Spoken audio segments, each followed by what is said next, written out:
Hello, my name is Jordan Hunt. This is the video project for Module 4. I'm going to be going over everything we basically learned about over the past few weeks in this class.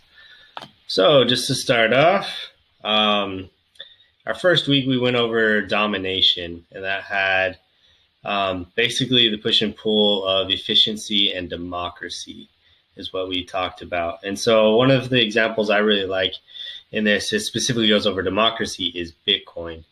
And Bitcoin is a really interesting technology because it's essentially the first currency created by and chosen by the people in centuries. It also allows people to know exactly how much there is.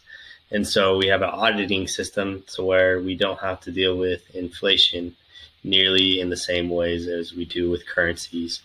Anyone can participate, anyone can receive a wallet, and anyone can validate transactions, act as a validating node, or even mine Bitcoin themselves. And so it's really just an open network for anybody to use, and it's free, easy, and I think the biggest marketing strategy for it would be to use the Lightning Network currently. One of the things Twitter is even doing is it's integrated Strike, which is a company that uses the Lightning Network, and that allows them to offer essentially free transactions anywhere in the world. And so it will dramatically change the remittance payments systems going forward. So in week 2, we went over resistance, and this is essentially going over physicality versus protection. One of the things you essentially learn as you go forward in life is that data is the new oil, especially in the age of ever increasing hackings. Protection is incredibly vital, and we need ways to protect our data so that we're not constantly losing it, constantly going through all the loops to ensure that it's protected. And so one of the things I really like, especially with banking, traditional banking kind of adapted to technology, whereas PayPal was born in technology. And because of that, they have been able to adapt. Their peer-to-peer transactions are just seamless, easy. And along with this, they've never been hacked. And I think that is their number one strategy for marketing going forward, is not only just ease of use, but also they are far more reliable than traditional banking systems, I would say. So in week 3, we went over synergy. And this kind of goes over the global versus the touch tech, various types of competition. But what kind of hit me hardest was the touch tech. It was really interesting to see how people are adapting so they don't necessarily have to use technology in all the same ways. So Gizmo Pal is something that I researched a while back after reading a couple books.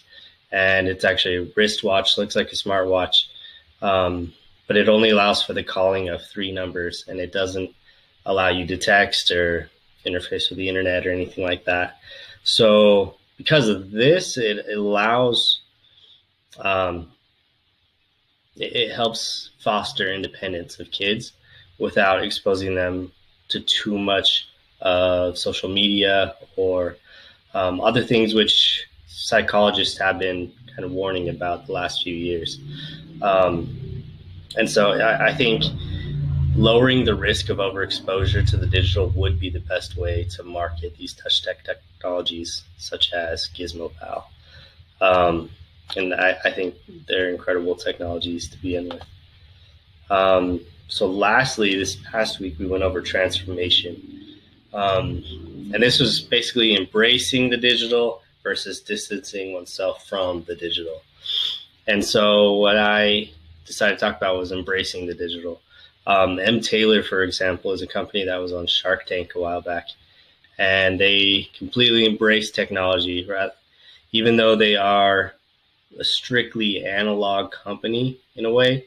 At least their clothes, all clothing companies specifically tailoring too, have mostly been brick and mortar stores. And it wasn't until recently that we've had the technology that we could embrace to where we could change the whole system. And so M. Taylor essentially uses the technology of a camera, and with specific algorithms, they are able to tailor clothing to fit perfectly. And the tailoring is supposed to be about 20% better than even professional tailoring in person. And so it's essentially really easy to market, can lower costs compared to traditional tailoring because it's just over your camera. The ease of use is just incredible. And then it's also allows you to have a sleek, good looking outfit as well. And so overall, this class was very interesting for me. The most interesting, though, I think would be distancing. I find it incredibly interesting that despite all the technology we kind of blessed with, we have so much that people are trying to get away because it is too much at times. We're just surrounded by technology. We're surrounded by social media, and people need to get away. So I find it interesting that flip phones are coming back, or Gizmo Pals here, to where we can only make calls, not text. And there's all these different options that are coming out. I think week 2, or no, for Touch Tech, we talked about the laptop that doesn't connect to the internet so that we don't have to be distracted constantly while writing papers and doing different things. And so I think there's a lot of interesting things we learned in this course. But I think my main takeaway was that it's very, very important to integrate both the digital and the analog in order to receive just that perfect synergy. And that's my lesson. Thank you so much for listening.